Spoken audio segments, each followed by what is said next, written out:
Hi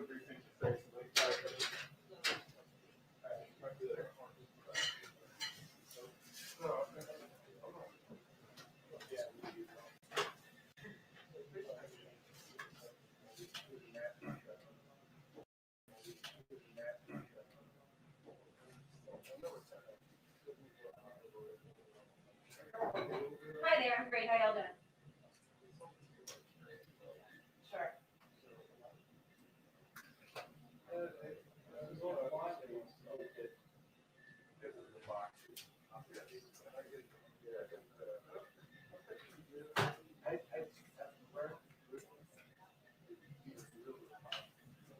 Perfect. Thanks, guys.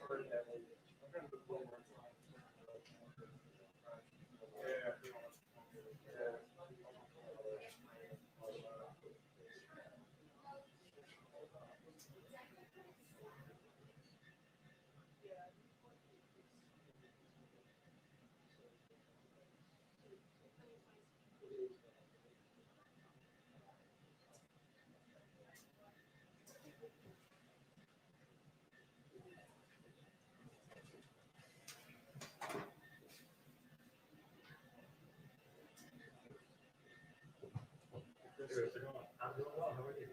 Not too bad. Probably Jackson's family. There's a lot of counting down.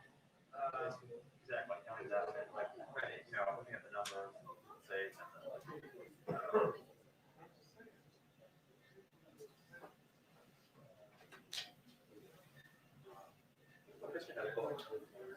sorry, was that? I had a kitchen ball. Yeah. I write a book about Trump and all the bullshit that got you here. A lot of content there. Exactly. Some good, some bad. Exactly. I think I would be honest with that. I think it's about a year for me to write it. I think about a year and a half. To be honest.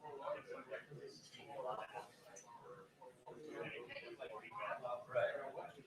Just because Trump's going to be like teasing us for every 4 years, He's not going to fund everything. We'll talk about that.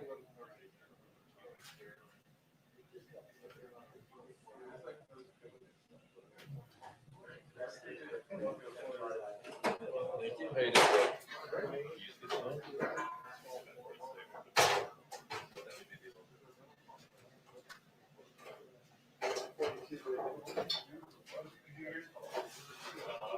How you doing?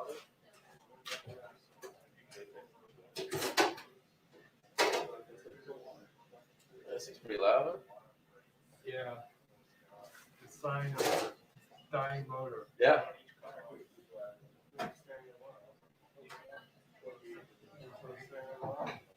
You know which one it is? Sounds like this one. You see any No, of we them? do not. CNN? Oh, yeah.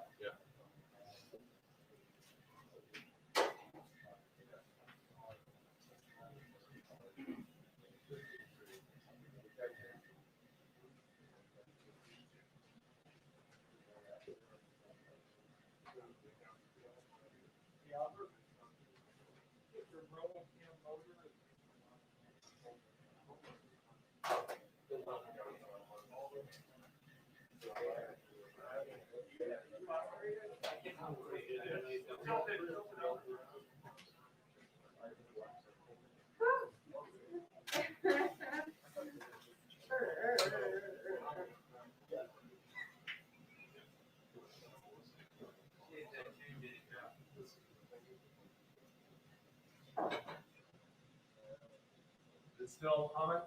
Yeah. He's moving it now, but I think it's like the cooling fan, maybe. yeah. It's still humming, but I think he said it's the cooling fan thing, probably. As long as you can still move it, that's good. Wow.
Two-minute warning. Are you cool with that? Yeah, we're cool with that. Get out Hey guys, we just got the 2-minute warning.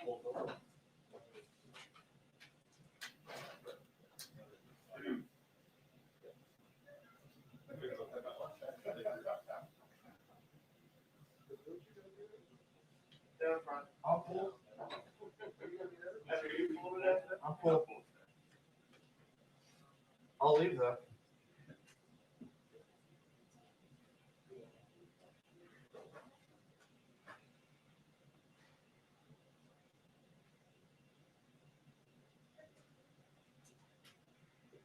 Hey Harris, well, even as these whistleblowers speak out, the Attorney General, Bill Barr, made it very clear yesterday that the Department of Justice has not uncovered evidence of widespread voter fraud enough to alter the outcome of the election. Now, after quite a bit of pushback from the Trump campaign, the Department of Justice put out a statement last night noting that, quote, the department will continue to receive and vigorously pursue all specific and credible allegations of fraud as expeditiously as possible. But in the words of the Attorney General, and I quote, he says, to date, we have not seen fraud on a scale that could have affected a different outcome in the election. Still, the Trump campaign is continuing to fight today, especially in Michigan, where Rudy Giuliani is set to testify before the state's House Oversight Committee. But remember, Michigan certified the election results last week, and President-elect Joe Biden won that state by about 154,000 votes, and so far, none of the campaign's lawsuits in that state have been successful. As for these whistleblowers, 2 subcontractors for the U.S. Postal Service have come forward saying that they witnessed some irregularities with mail-in ballots. Here's the White House press secretary talking about that just last night.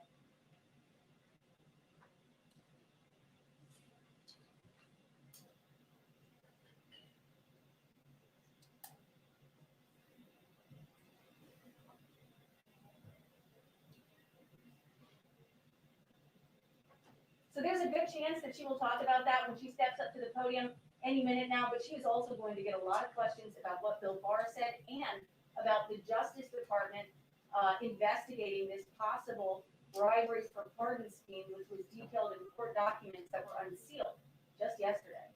Harris?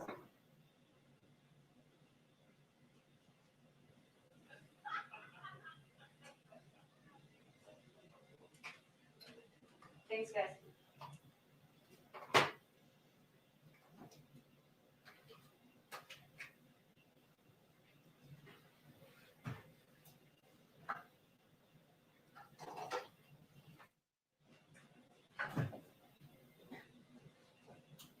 The hokey pokey.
Good afternoon, everyone. The United States Constitution matters even during a pandemic.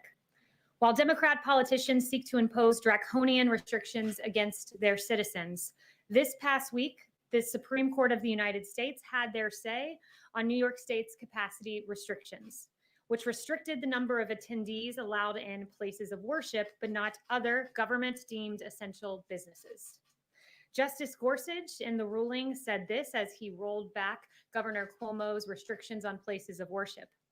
He said, quote, "It is time, past time, to make plain that while the pandemic poses many grave challenges, there is no world in which the Constitution tolerates color-coded executive edicts that reopen liquor stores and bike shops, but shutter churches, synagogues, and mosques."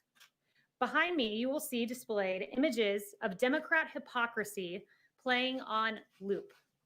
These images depict the following. They show Governor Gavin Newsom of California dining both maskless and indoors at the fancy French Laundry restaurant, despite severe lockdown restrictions against indoor dining for the very people he governs. You'll see Chicago Mayor Lori Lightfoot celebrating in the non-socially distant streets of her city.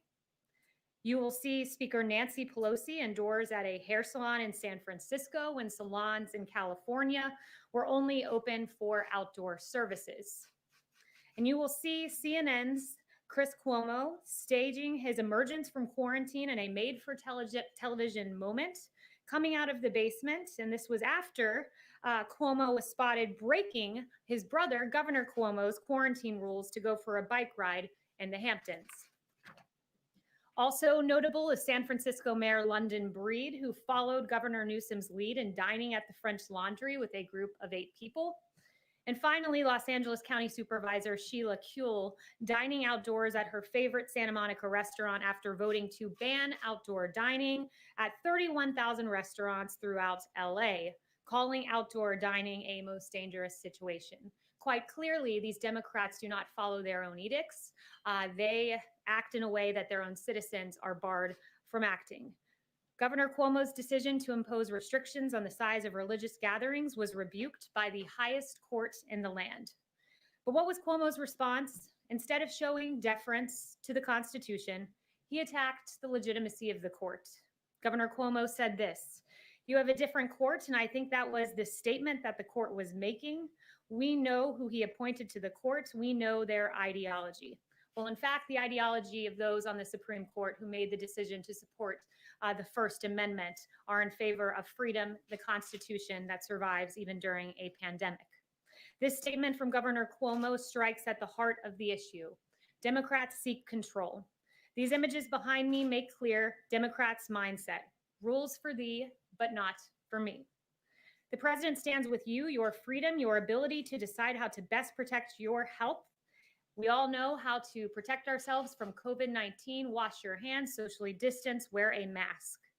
But as one federal court put it, there is no pandemic exception to the Constitution. And with that, I'll take questions.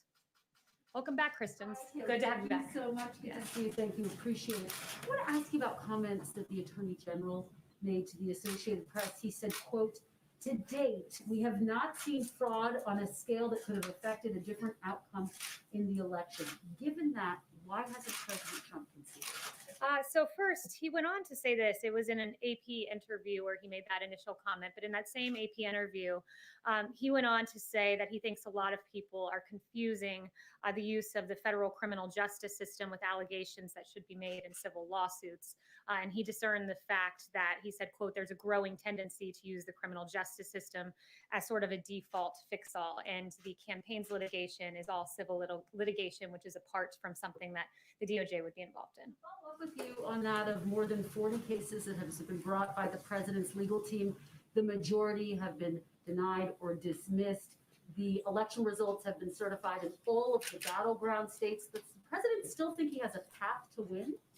The president has said that he believes all legal votes should be counted and all legal votes should not to be counted. And in fact, the campaign is pursuing that litigation. I can't get into the details of that litigation here, but they still do have active cases in Nevada and Wisconsin. How do you overturn the results when they've already been certified in these battleground states, Kayleigh? Again, the president is just looking for every legal vote to be counted, and I will leave it to the campaign to pursue their end. Does he have faith in Attorney General Bill Barr? Does he still have confidence in Bill Barr? The president, if he has any personnel announcements, will be the first to know it. Yeah. We'll go for Janet. Thank you. Two questions. Has the president been spoken to Attorney General Bill Barr since this comments came out yesterday? I'm not aware if they've spoken. I know the Attorney General was here yesterday for a pre-planned meeting with the Chief of Staff, and they discussed an array of issues, but I'm not aware if the president has spoken to him directly. Has the president considered any preemptive pardons to any of his kids? Has he talking to Attorney Giuliani about this? I've heard no mention of any pardons in any conversations I've had in the White House, other than the pardon of Lieutenant General Michael Flynn, a 3-star general who I've discussed from this podium before, who had his life ruined. He was a valiant hero who served his country both on the battlefield and then came to work in government. And what happened to him was there was an FBI note that said they wanted to get Lieutenant General Michael Flynn to lie. There then was a criminal leak of his identity and a phone call he had. He was told no lawyers were needed in the discussion the FBI was having with him.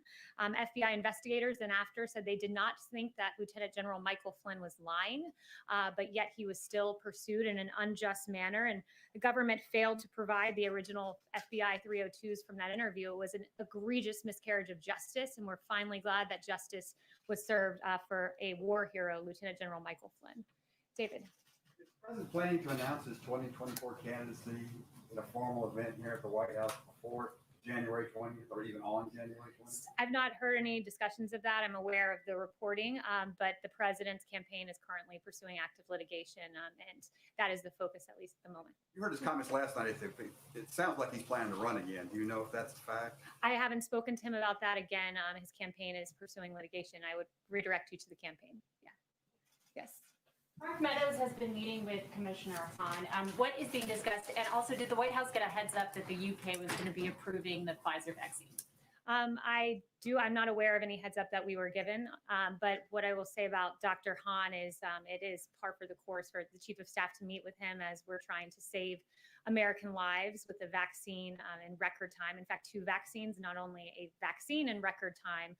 You heard Moncef Slaoui say a vaccine normally takes anywhere from 4 years to 25 years. He said that in an interview last week, and this was in 10 months. It's remarkable progress, but we still want to make sure that it comes as fast, as expeditiously, but as safely as possible, because we know by that each day that passes, there are more American lives at stake. So we want to make sure it comes out as quickly as the data allows it to. And we will have 40 million doses by the end of the year, which is a tremendous achievement, not just to have gotten a vaccine in this time, but to have produced 40 million in advance. It's having a businessman as president. It's the Trump vaccine.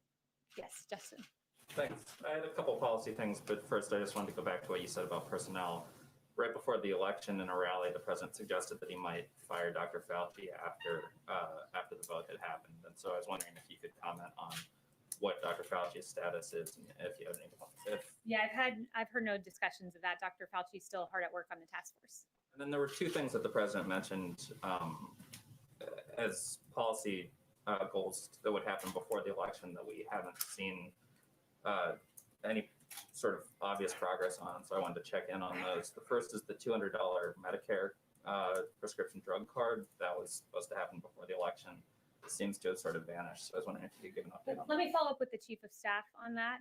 I haven't heard any current discussions about it, but I will follow up with you. He had also promised an immigration order, an executive order on immigration that would protect dreamers. Again, he promised that before the election. Do you have any He put forth many different immigration packages on HB1 visas and others to protect American workers. I'll circle back, but there were many iterations of immigration EOs prior to the election. Does that work progressing at this point, or have you sort of thrown in the towel? I think right now the focus is making sure that there is stimulus relief for Americans who are hurting right now. So that is the current active policy priority that we are working on moment by moment, along with COVID. Yes. Yes. Kayleigh, as demonstrated by the large red ribbon out around the White House, yesterday was World AIDS Day. The president issued his proclamation yesterday, but consistent with his previous 3 proclamations, omitted any reference to LGBTQ people, even though they bear the brunt of HIV/AIDS. The president included a reference to racial and ethnic minorities, so why not LGBTQ people? The president honored World AIDS Day yesterday in a way that no president has before with the red ribbon there. And I think that he commemorated the day as he should have. Why there's no reference to LGBTQ people? Charlotte. Proclamation. Charlotte, go ahead. I wanted to ask about Section 230. Is President Trump willing to allow a government shutdown over that in the National Defense Bill? The president has made clear the importance of 230, and I would point you to his tweet about how that pertains to the NDAA. One thing I would say, when you look at 230, just to explain for the American public exactly what that is, it's essentially a shield that is given to social media networks because they claim to be the public square. But in the case of Twitter, Twitter has become a publisher, choosing to fact check certain content. And when you're a publisher, there are certain responsibilities with that. You should not be immune from liability. And when you look at what Twitter has done on the Ayatollah Khomeini, we were just looking at his Twitter account before coming out here. And just a few weeks ago, the Ayatollah Khomeini of Iran tweeted, quote, "Why is it a crime to raise doubts about the Holocaust?" Something not worthy of a flag by Twitter, which is despicable when you think about it. Also, the Ayatollah has tweeted that Israel is a deadly cancerous growth that should be uprooted and destroyed, something that Twitter did not deem worthy of flagging or blocking in its entirety. And in fact, Twitter executives defended that move in front of the Knesset. This is a very important issue, one that there's even bipartisan agreement that something needs to be done. So the president will be unashamed in fighting against that kind of vitriol that we see and very hateful language that Twitter is publishing. Kristen. Thank you, Kayleigh. Just one more question about Section 230. The Democratic chairman of the House Armed Services Committee, he put out a statement essentially saying that these two things are not related, Section 230 and something as big and important for our national security as the NDAA. So I just want to be clear here, is President Trump seriously considering and talking about vetoing the NDAA over Section 230? Yes, the president is serious about it. And I noted, when you have other world leaders that are making calls for genocide and Twitter not finding that worthy of flagging or blocking. Beyond that, you look at China, who's putting out disinformation. China tweeted out, I believe it was 6 days ago, I think it was November 25th, that COVID-19 did not originate in Wuhan, something that was not deemed worthy of flagging by Twitter. There are real grave concerns here, and the president stands by that. And it also is worth noting that the president will always defend our military, ensure that we get adequate defense funding, as he's gotten $2.9 trillion so far. But he is going to put the pressure on Congress to step up on this. And one more question about Attorney General Bill Barr's comments. I believe you said that you're not sure if President Trump and the Attorney General have spoken since he made those comments. Was that right? Yes, I'm not sure if they've spoken. But can you at least tell me, was President Trump upset when he heard the Attorney General say that he has not seen or the DOJ has not uncovered evidence of widespread voter fraud enough to overturn the outcome of the election? I haven't spoken with the president specifically about AG Barr or that comment. And I would also just point everyone to the revised or the supplemental, I should say, not revised, comment that was put out by AG Barr in the wake of media reporting that seemed to misconstrue his statement. He said that some media outlets have, not he, I should say, the DOJ spokesperson, some media outlets have incorrectly reported that the department has concluded its investigation of election fraud and announced an affirmative finding of no fraud. And that is not what the AP reported, nor what the AG stated. I think a lot of the media didn't read beyond that one comment to the civil part versus the criminal part. Well, I think maybe the discrepancy is, you have members of the Trump campaign coming forward and saying that there is hard evidence of widespread voter fraud enough to overturn the outcome of the election. And then you have the nation's top law enforcement officer, the Attorney General, saying if there is, he hasn't seen it. Well, the Attorney General was speaking to what has come before his desk. And again, I point you to the campaign for specific questions on this, but I would just say generally they are pursuing civil litigation, which in fact the Attorney General explicitly said some of this is meant more for civil litigation, which is what the campaign is currently pursuing. Kevin. Kayleigh, is the president seriously considering skipping the inauguration? I'll leave that to the president to make his announcement. He tweeted something to the effect of he knows what his decision is and he'll make his decision at the right time. Rationale could he possibly have for skipping? I'm not going to speculate on the president's decision. I'll leave that to him to announce it. Yeah. One follow-up. There was a report yesterday on federal officials investigating a potential bribe for pardon scheme. Has anybody at the White House been questioned by federal law enforcement officials regarding potential bribes for a pardon? No, and in fact, the DOJ official said yesterday that no government official was or is currently a subject or target of the investigation disclosed in this filing. Yeah, Andrea. So thanks for my question. I wanted to ask about FBI Director Wray. Though it looks like President-elect Biden wants to keep him in the job, does that change the president's perspective on FBI Director Wray, and does he retain full confidence in him? No, I have just a quick follow-up. Yeah, he's made no assessments, and at least in my presence, about that. And if we have any personnel announcements, we'll let you know. Okay, great. Can I just follow up on the vaccine issue? You said 40 million doses. I recall the president saying, and perhaps even you saying, that you were looking for 100 million doses by the end of the year. That 40 million is quite a bit short. So can you just clarify that number? So there are currently 6 vaccines that we have identified as vaccines that we were hopeful would come to fruition. And with several of those, if not each of them, I can follow up with you on the exact number. We have manufacturing contracts. We have manufactured doses with several of these, but they have to come to completion. So with each new vaccine that comes, along with that will come millions and millions of doses that have already been manufactured in time. But currently, of the 4 vaccines in phase 3 clinical trial, Moderna, Pfizer, AstraZeneca, and Janssen, 2 of those have gotten to the point of applying for an EUA. So really, it's incumbent on the manufacturer and those going through the phase 3 clinical trial to get that data to us, and then it's manufactured and ready to go. So the moment someone else gets to a 94% effectiveness rate or whatever the barometer is, we will have those doses. Yes. Yes. Thanks, Kayleigh. I have just 2 quick questions, if I could. Georgia officials have said election workers there are facing threats because of the president's false claims about winning the state and his rhetoric throughout the election. Does the president condemn threats against election workers, or does he take any responsibility for those threats? We condemn any threats against anyone. There's no place for violence.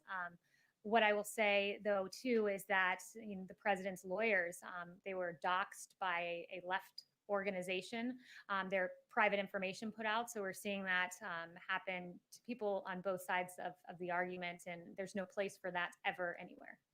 Real quick, the CDC director today said that the next few months could be among the worst public health months in American history.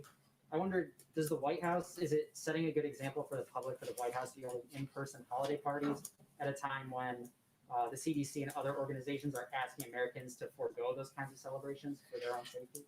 Yeah, so, if you can loot businesses, burn down buildings, engage in protest, you can also go to a Christmas party. You can celebrate the holiday of Christmas, and you can do it responsibly, which is why the East Wing has noted that they'll have smaller guest lists. Masks are going to be available. Social distancing is going to be encouraged. Hand sanitizing stations, among other measures. But we will engage in the celebration of Christmas, and there will be a Hanukkah celebration as well. Yes. Yes, Meredith. Thanks. Does President Trump, has he had any kind of conversations with allies on Capitol Hill about challenging Joe Biden's electoral college vote with Congress? We saw one of his allies today said he plans to do that. Is that a conversation that the president's had at all? Not that I'm aware of. Ines. The White House Coronavirus Task Force is privately telling governors that Americans under the age of 40 who gathered with people outside their households at Thanksgiving are dangerous to others and should isolate immediately. Why is the White House not publicly sharing that same information with Americans? You said that was in a, what document was that? The White House Coronavirus Task Force is privately telling governors. That those Thanksgiving celebrations that there's CDC guidance out there as to when you should and should not isolate. So I would point you to that. That's all been publicly available since the beginning of all of this. Christian. Thanks, Kayleigh. So if some version of the defense authorization makes it to the president's desk with language that terminates Section 230, would he sign it into law, even if there's language in there that renames bases bearing Confederate, names or named after Confederate officials? Yeah, he's said before he's very much against the Warren Amendment, and public polling is with him on that. How that intersects with the 230 tweet, I will have to follow up with him about. I don't know if that position has changed given what he tweeted recently, but I will follow up on that. And then on China, Yes. Joe Biden told the Times that he doesn't want to roll back the China tariffs or the phase one trade deal. Do you know if the president plans on reaching out to Mr. Biden to talk about, China trade, since it's been such a hot policy issue, or any other policy really, before January 20th? I'm not aware of any plans of that at the moment, but if I do, I'll let you know. Yeah. Meredith. You gave some examples of, lawmakers who've been talking about COVID, but I am curious, where has President Trump been in offering public leadership on this topic of the coronavirus, especially as we've seen cases surge? We haven't seen the president make any sort of public comments or even tweets about this surge in cases. So I'm curious what sort of examples you have. Yeah, quite a bit. I mean, he's created the greatest testing system in the world. He gave a press conference about 2 weeks ago, I believe, on the vaccine, which he has done at warp speed because he's torn down bureaucratic barriers. He's been hard at work. He's done, I don't know how many coronavirus task force briefings from this podium, but the work he's done speaks for itself. The fact that now the case fatality rate in this country is 2%. It was 6% in April. And what that means is it's a testament to our therapeutics. Another thing that happened recently, in fact, mid-November, got almost no attention, but it's again a testament to the president, is the two new therapeutics. They are renditions of, one is a monoclonal antibody, another one is a Regeneron therapeutic. And these two therapeutics are given to people with mild to moderate COVID symptoms that are at high risk for severe COVID or hospitalization. So the fact that we've got to the point where we now have therapeutics we can give you in advance to try to prevent you from going to a hospital. And we've sent out 169,000 vials of one and 36,000 vials of another just in a few weeks. He's hard at work at this with the task force behind the scenes. And when we talk about his public leadership, just on COVID generally, I think it's a fitting time, given your question, to note Dr. Fauci now says that we should keep the schools open. He said that this Sunday. This is something the president has said for months. It caused me to go back to July and look at one of my briefing books from July 16th, 2020. And what I found in there was this. The science was always on our side about keeping schools open way back in July. It's being acknowledged now, but in July, you had Dr. Redfield saying, unlike flu, kids are not driving the transmission cycle. You had Dr. Atlas, who's been a leading voice on keeping the schools open, saying everyone else in the Western world, our peer nations are doing it. We can do it. This was back in July. We had a study from the Netherlands about few reports of infections from schools that had stayed open. This was back in July. You had a Yale School of Public Health professor named Albert Coe saying that the bottom line is the impacts of COVID-19 on children is minimal or very low compared to other groups. There was a Lancet quote to that same effect. This was back in July when the president was saying, keep the schools open. I'm looking at the science. It's detrimental to keep kids out of school. But what were Democrats saying? When the president was following the science, here's what Democrats were saying. You had Governor Gavin Newsom say this, I'm not taking pressure from Trump on opening schools. You had Governor Cuomo saying it's not up to the president about opening schools as schools were shut down. You had Mayor de Blasio, who interestingly reversed himself this week, and now kids can go back to school. But back in July, when the science was on our side, he was saying what we won't do is ignore the science and recklessly charge ahead like our president, who was always following the science.